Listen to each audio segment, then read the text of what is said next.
Queridos irmãos, nessa terça-feira linda, né? Maravilhosa, ensolarada, porque está quente de verdade, né? Não dá nem para colocar o terno hoje, porque o blazer, porque está quente mesmo, né? Graças a Deus. Isso eu acho que é motivo para que a gente possa sair de dentro de casa e vir para a casa do Senhor. Eu penso que a chuva impede mais os irmãos de vir à igreja. Eu louvo a Deus que os irmãos estão aqui.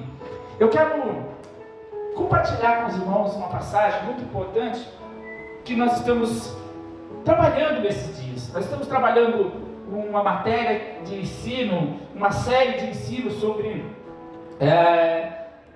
as grandes doutrinas da Bíblia, né? Nós estamos falando sobre as grandes doutrinas da Bíblia. As grandes doutrinas da Bíblia também são as principais. É isso que nós queremos dizer, que elas são as principais. São doutrinas que são importantes para a vida do crente. Existem ensinamentos na Bíblia que não que elas sejam de menor valor, não é bem esse o caso, mas é que são ensinamentos que ela não interferem no plano salvífico da pessoa. Alguns ensinamentos da Bíblia não têm valor de impedir os irmãos sobre a salvação, né? Por exemplo, a cura, nós falamos sobre a cura, nós cremos na cura, nós aceitamos a cura quando estamos doentes, quando alguém está enfermo, mas a cura, sendo curado ou não sendo curado, não impede na salvação. Se você pediu a Deus uma cura sobre uma determinada coisa, e você não recebeu, isso não atrapalha você ir para o céu. Entendeu? É coisa da carne. Então, nós vamos buscar a cura, porque Deus realmente dá poder, né? Autoridade para orar sobre os enfermos e eles serem curados, isso sim. Mas nós precisamos da cura para sermos salvos? Não precisamos. Nós precisamos ter a fé. Nós precisamos crer. Nós precisamos acreditar. E aí algumas coisas elas podem vir na sequência. À medida que você crê, à medida que você é transformado. E a transformação, ela já é importante mais do que uma cura. Por quê? A cura, ela cuida do corpo externo, mas a transformação, ela é interna, ela é da alma, ela é de dentro para fora. Jesus disse isso, que o que contamina o homem é o que sai de dentro do homem, porque o homem fala que a boca está em abundância, que tem o coração em abundância, que o coração está cheio. Então, isso vai modificar o rumo de uma pessoa. Por exemplo, as vestimentas, né? Como tem diversas denominações que acham que é necessário vestir as mulheres um determinado tipo de roupa, os homens outro determinado tipo de roupa. Mas o que o Senhor está conferindo para nós nos nossos dias, em todo o tempo, é que nós sejamos pudor, que nós tenhamos pudor, tenhamos bom senso, né? Não existe uma roupa adequada para o crente.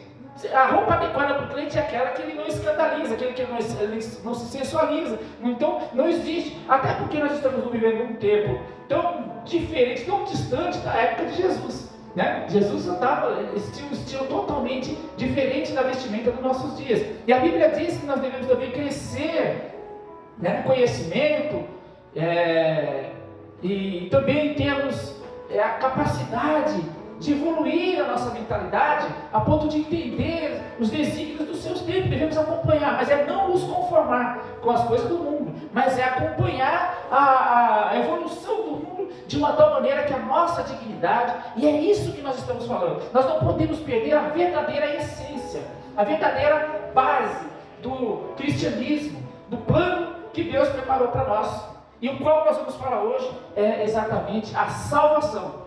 Salvação. Ela tem uma palavra teológica que diz que é soterologia. Soterologia é a doutrina da salvação. E eu vou chamar os irmãos para que nós vamos meditar nesse ponto no capítulo de número 1 de Mateus. Capítulo de número 1 de Mateus, no versículo 21. Nós vamos ver que nessa passagem há uma ordem aqui. Há um direcionamento aqui. Há uma determinação exclusiva, eterna aqui. Veja só, abra aí a sua Bíblia no livro de Mateus, capítulo 1 e versículo 21. E ele vai dizer da seguinte forma. Na minha Bíblia, que é revista e atualizada, vai dizer assim, ó: e ela dará à luz a um filho, e lhes porá o seu nome de Jesus, porque Ele salvará o seu povo dos seus pecados. Ele salvará o seu povo dos seus pecados. Olha que coisa magnífica.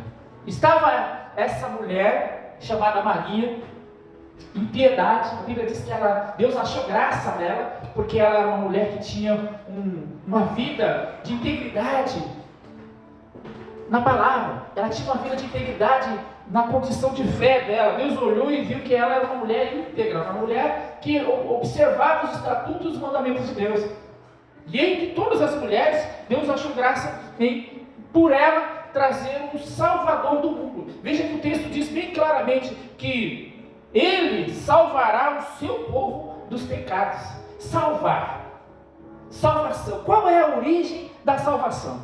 No contexto das Escrituras, salvação é um termo exclusivo e de grande abrangência. Ela é enorme. Ela tem se nós formos pensar em salvação, nós podemos pensar em salvação de uma maneira terrestre, né? Nós podemos pensar em salvação de uma maneira material. Alguém que cai num buraco, né? E alguém vai lá, estende as mãos e puxa ele do buraco. Aconteceu algo que salvou aquela pessoa daquele buraco. Uma pessoa estava para cair, né, no buraco, antes ainda de ter caído, e alguém vai lá e arrebata. Rapaz, se você ia cair, salvou ele de cair no buraco. Então, salvação, ela vai ter uma grande abrangência. O termo inclui tanto o perdão do passado, assim como a libertação do poder do pecado presente e a preservação contra as invasões do pecado futuro. Nós estamos falando de uma salvação que ela tem um plano, um cunho espiritual. Ela não é esse qual eu falei primeiro. Ela é cunho espiritual, ou seja, da sua alma, das coisas abstratas, das coisas que você não palpa, é impalpável, mas ela está lá. Esse homem, essa mulher que foi contaminado, que foi incluso na nossa geração e de todos os tempos depois de Adão e Eva, porque neles sobreveio o pecado ao mundo. Por causa da desobediência de Adão veio o pecado ao mundo. Agora, por um homem nascido de uma mulher que não foi gerado por obra carnal, mas foi por obra do Espírito Santo, porque o anjo falou com ela e o Espírito Santo entrou nela e ela gerou um filho. E a Bíblia diz aqui que o seu nome se chamará Jesus. E esse é o que vai salvar o povo. Porque o povo está todos em pecado, a humanidade está toda em pecado.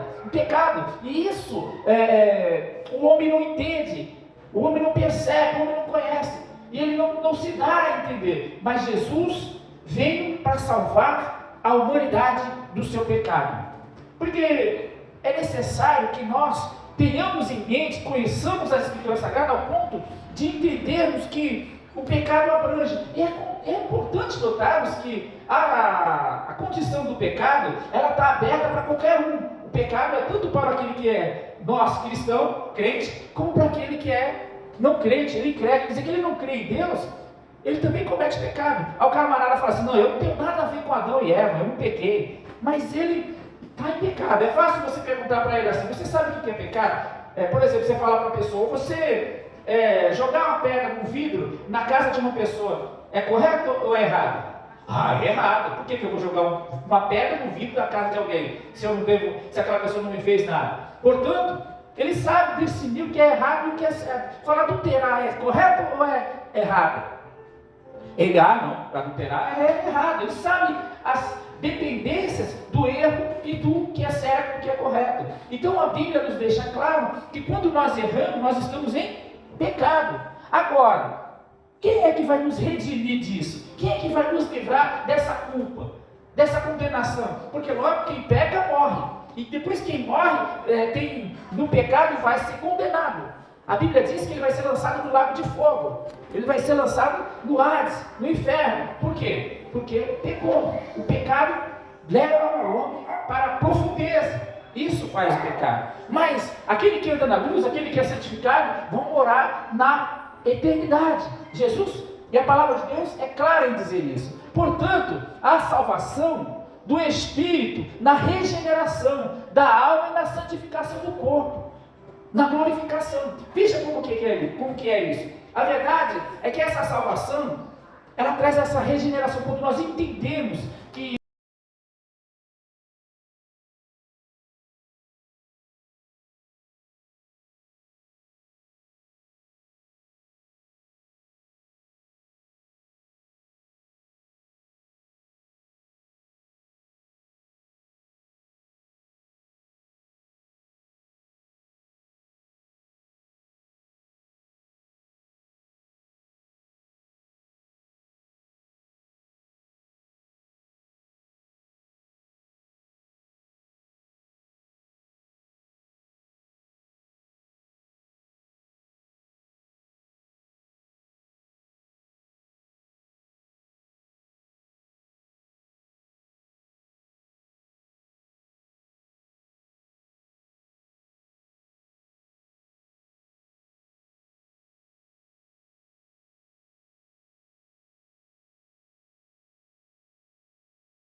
que somos pecadores, quando nós reconhecemos que estamos errados, que fazemos as coisas erradas, logo eu reconheço que há um que pode regenerar minha alma desse pecado, desse erro. E aí encontramos em nós, no nosso espírito, essa regeneração. Vai haver uma regeneração, uma mudança, vai ser regenerado, vai ser transformado. E a nossa alma será santificada, ela vai se tornar pura, ela vai se tornar limpa. Nossa alma vai se tornar limpa. E é a partir do momento que nós cremos no Senhor como aquele que tem condições, que teve condições e que pagou os nossos pecados. É através do Senhor Jesus. E ninguém pode ir ao Pai senão pelo Filho, diz a Escritura Sagrada. Então, assim a salvação é tanto uma perspectiva futura, como o usufruto do presente. Ela é tanto você vai pensar de que você está sendo salvo para que você possa morar com Deus, para que você possa viver uma eternidade. Precisamos prestar bem atenção e entender que os nossos dias na terra são pouquíssimos. Os nossos dias, você é um ser eterno, mas os seus dias aqui são poucos. Alguém, por muito que vive, não chega a 150 anos. E 150 anos da nossa geração é muito, mas para a eternidade não é nada. Entendeu? Então nós somos eternos, nossa alma é eterna. Por isso que a Bíblia vai nos relatar bastante entendimento, para que nós prestemos bem atenção a não valorizar muito mais as coisas desta vida do que as coisas espirituais, porque as espirituais, elas são eternas. E elas são melhores do que as materiais. Então, a salvação preparada para o mundo perdido nasceu no coração amoroso de Deus. Deus planejou, após o pecado do homem, trazer a salvação para esse homem que pecou. Deus teve intenção de libertá-lo novamente e trazê-lo de volta para si. Deus, tão amoroso que Ele é, sabendo que Ele deu condições para os homens escolherem o que é certo, o que é errado, Ele escolheu o que era errado. E agora, Deus, com seu tão grande amor, enviou seu Filho, seu único Filho, aquele que é o Criador do mundo. Porque a Bíblia diz que os três são o Pai, o Filho e o Espírito Santo. Mas cada um tem uma função.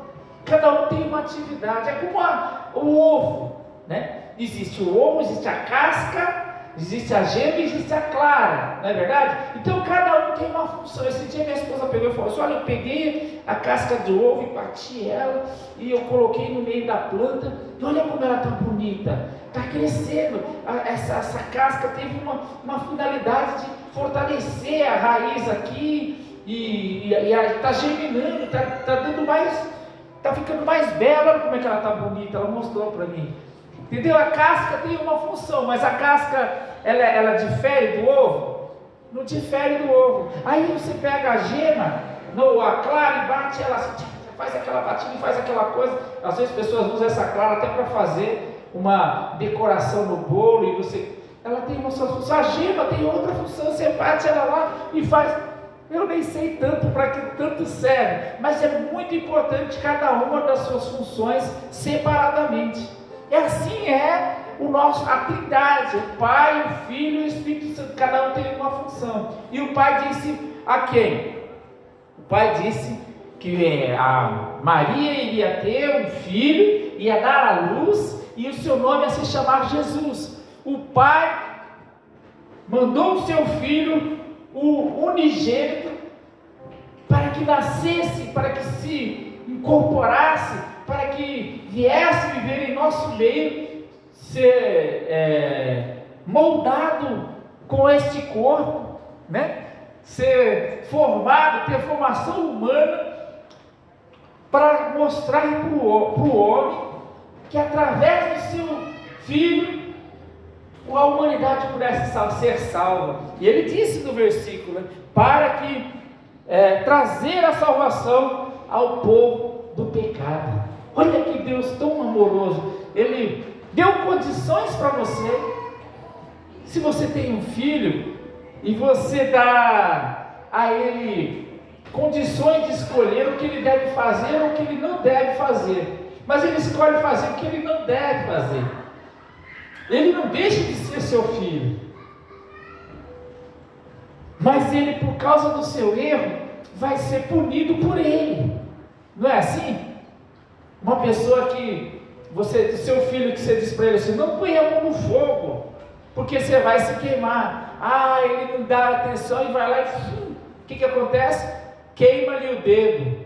E essa queimada no dedo é uma condenação pela desobediência. Aí vai ficar com o dedo danificado, né? Por uma condenação por ele ter desobedecido. Mas o pai, vendo a desobediência dos seus filhos, dos homens, agora ele prepara um Salvador para que possa perdoar, para que na hora de que pôr a mão no fogo não se queimar, para que na hora que ele pôr a mão no fogo o seu dedo não se queima.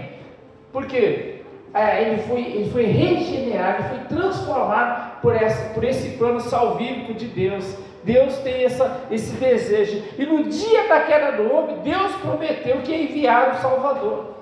Assim que ele pecou, está lá em Gênesis 3, versículo 15, assim como ele pecou, Deus falou: meu pai, né? Vamos conjecturar. Deus olhando para o homem e sabendo que ele tinha uma ordem, tinha deixado uma determinação para ele não pecar, mas agora ele observando o homem vai e comete o erro. Aí Deus fala: não era assim, não era para fazer isso, você devia ter escolhido o outro lado, mas eu vou enviar o meu filho, no seu tempo eu vou enviar o meu filho, e ele tirará o pecado de toda a humanidade. É isso que nós estamos estudando aqui. Na plenitude do tempo, ele enviou o seu filho, nascido de mulher, Gálatas 4:4, e a sua promessa cumpriu-se literalmente. Na pessoa de Jesus, a promessa de Deus se cumpriu para a nossa vida. Olha, a salvação é uma oferta de Deus ao homem, e este precisa aceitar as condições estabelecidas. Deus tem umas condições estabelecidas para o homem alcançar esse plano de salvação. Uma das coisas, a coisa principal é aceitar a Jesus como seu único meio de salvação. Ele é o único meio. Não tem outro meio de alcançar essa remissão, essa regeneração, a não ser por intermédio do seu Filho Jesus. Pode correr para qualquer outro lugar, não vai ter, não tem, é só em Jesus Cristo. E o chamarás o seu nome Jesus, porque salvará o seu povo do pecado. Pela sua morte na cruz, agora Jesus é o único mediador entre Deus e o homem.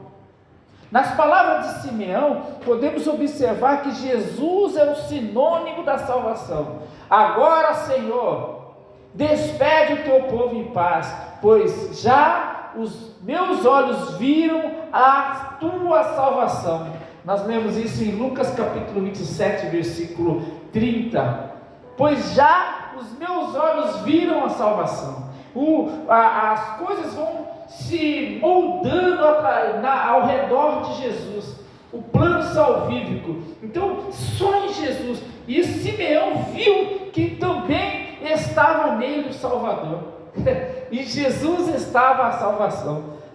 Querido, salvação significa que é a palavra usada para referir a experiência transformadora do encontro do homem com Deus. Salvação é a palavra usada para que nós possamos nos aproximar de Deus. Salvação é o plano que Deus usou, o meio pelo qual Deus usou para que nós pudéssemos ter um encontro genuíno com Ele, para ser transformado.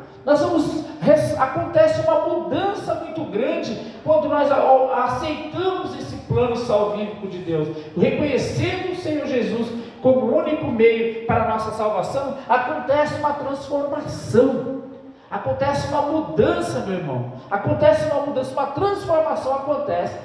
Então, a expressão homem salvo refere-se àquela cuja vida é harmonizada com Deus. O homem salvo. O homem salvo, ele recebe essa transformação.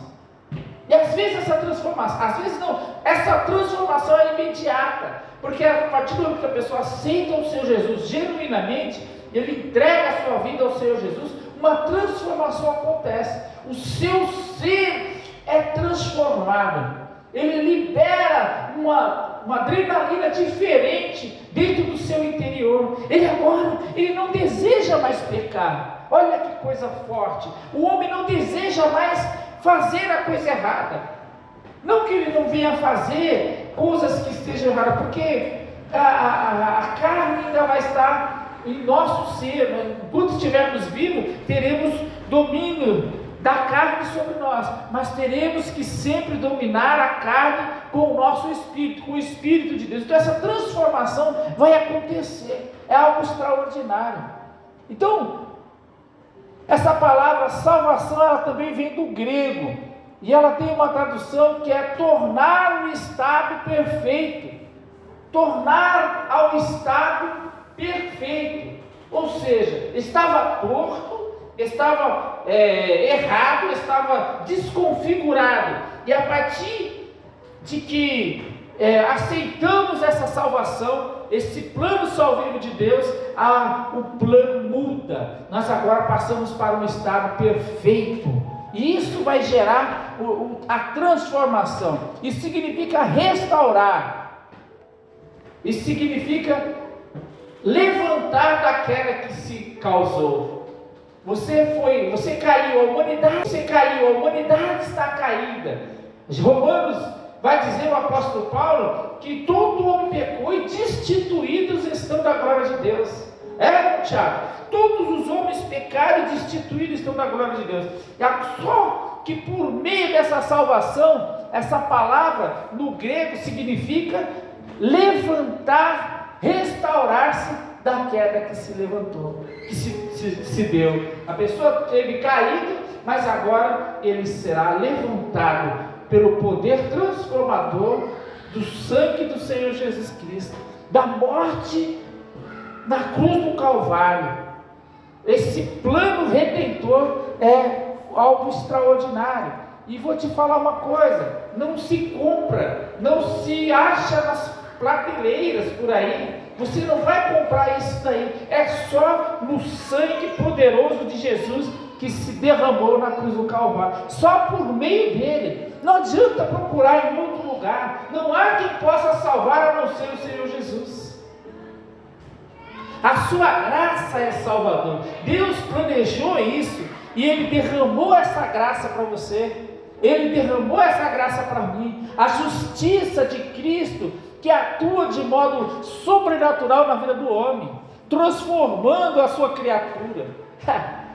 Querido, nós somos criados, nós somos formados de uma forma maravilhosa, né? Deus nos fez a sua imagem e semelhança. Nós temos a imagem e semelhança de Deus. E agora, caído, né?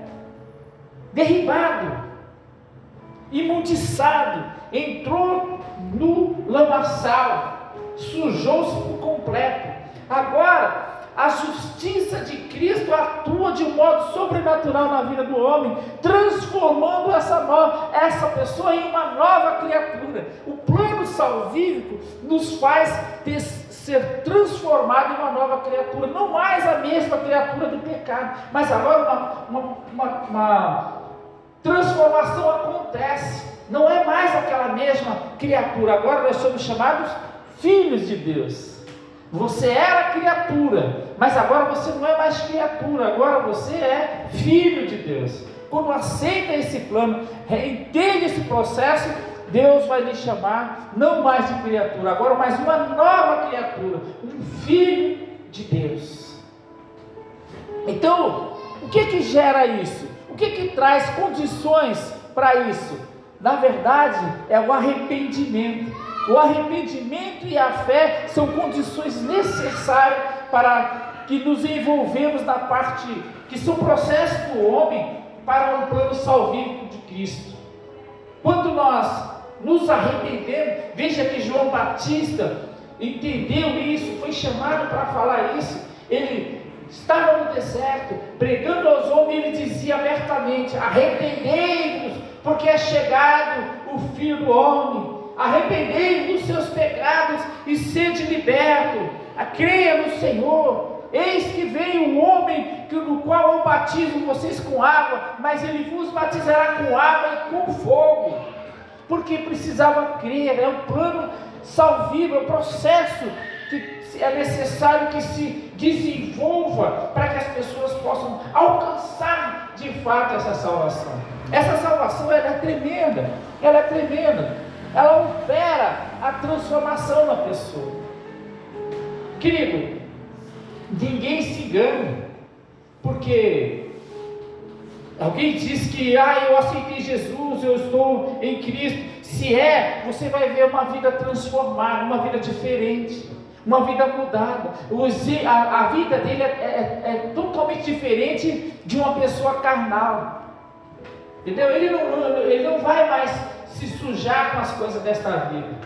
Ele agora é uma árvore que dá um bom fruto. Ele não dá mais mau fruto. Ele tem que sair das condições do erro. Ele muda o seu ciclo. Ele não anda mais no caminho errado. A Bíblia diz que o caminho é estreito. Ele anda no caminho estreito, lutando para vencer as coisas do pecado. Essa é a condição que o homem tem. Esse processo precisa passar. A salvação gera em nós o desejo de buscá-lo, gera em nós o desejo de adorá-lo, de fugir, porque isso também te faz separado. Isso também nos faz separado para uma ordem de salvação.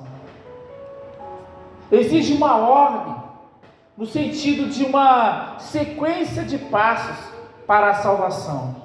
Talvez a gente não vai falar todo ele hoje, mas veja, certamente nós não vamos falar todo, mas na próxima semana nós vamos concluir. Mas eu quero dizer para você que existe uma ordem, uma sequência de passos para a salvação.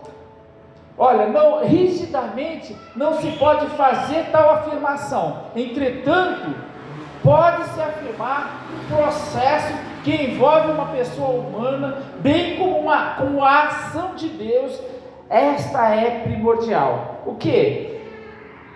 A motivação do homem salvo, ela vai gerar coisas boas, elas vão gerar frutos bons, ela vai gerar situações perfeitas. Ele não vai andar mais no caminho errado, ele vai fugir da aparência do mal. Por quê? Agora ele vai se arrepender, ele vai ter, na sua condição de vida, ele vai ter fé, ele vai se converter, ele vai ter conversão. O arrependimento não é uma pessoa que expressa um remorso por algo que ele fez. Na verdade, envolve uma pessoa como um todo, o seu ser, a sua personalidade, a sua intelectualidade, as suas emoções, vontade, consciência. Arrependimento expressa uma grande transformação no interior do homem, que gera, de fato, um desvio da prática do mal. Ele vai pedir perdão para Deus e a sua vida vai ser transformada. Olha que coisa maravilhosa. Mas é fácil? É simples falar, mas o mundo oferece para o homem pratos lindos, bonitos. E, querido, fui em casa no terreno lá, e eu fui olhar as plantações.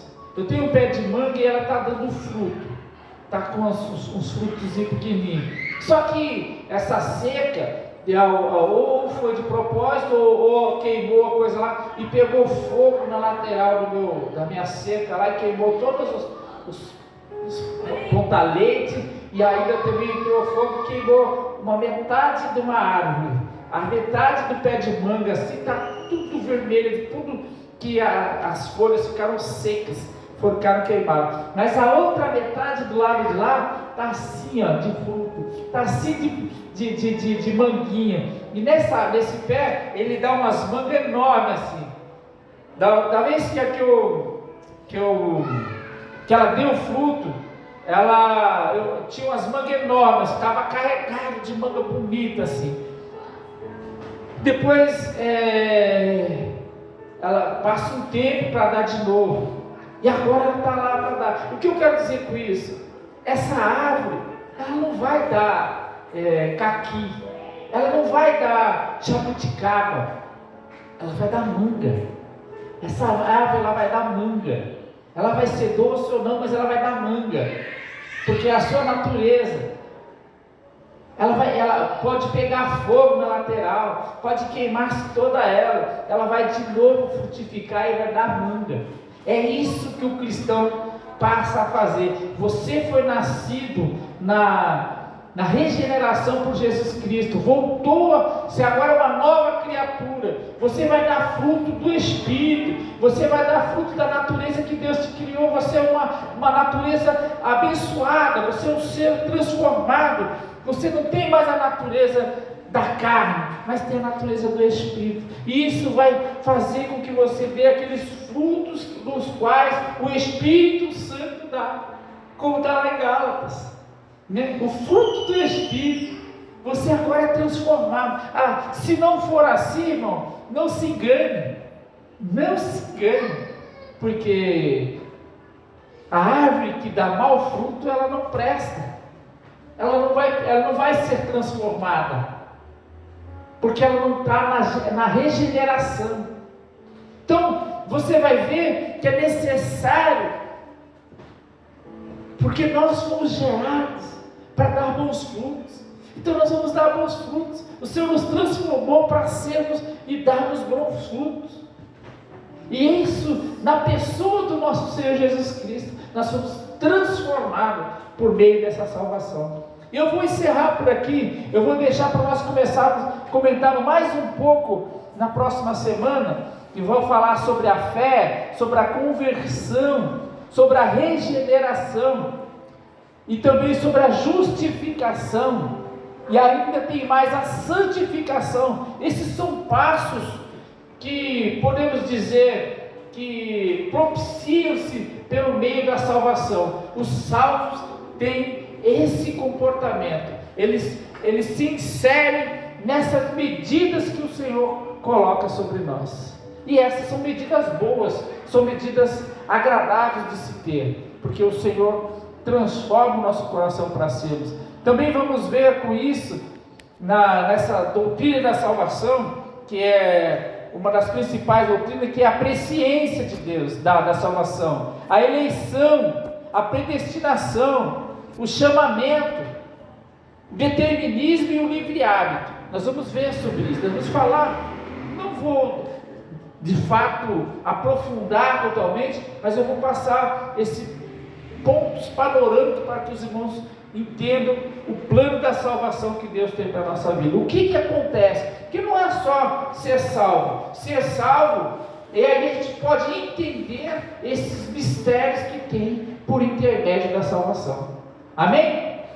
Glória a Deus. Amém. Glória a Deus. Então eu louvo a Deus pela vida dos irmãos, e o propósito é que os irmãos entendam o plano salvífico na vida de cada um de nós. Essas são ensinamentos que precisamos entender, que o Senhor morreu na cruz para nós, para nos salvar. Nós nos tornamos novas criaturas, nós somos transformados por meio do Senhor Jesus, alcançando de fato o plano salvífico que Ele veio para nós. Amém? Vamos ficar de pé, vamos fazer uma breve oração aqui em nome de Jesus.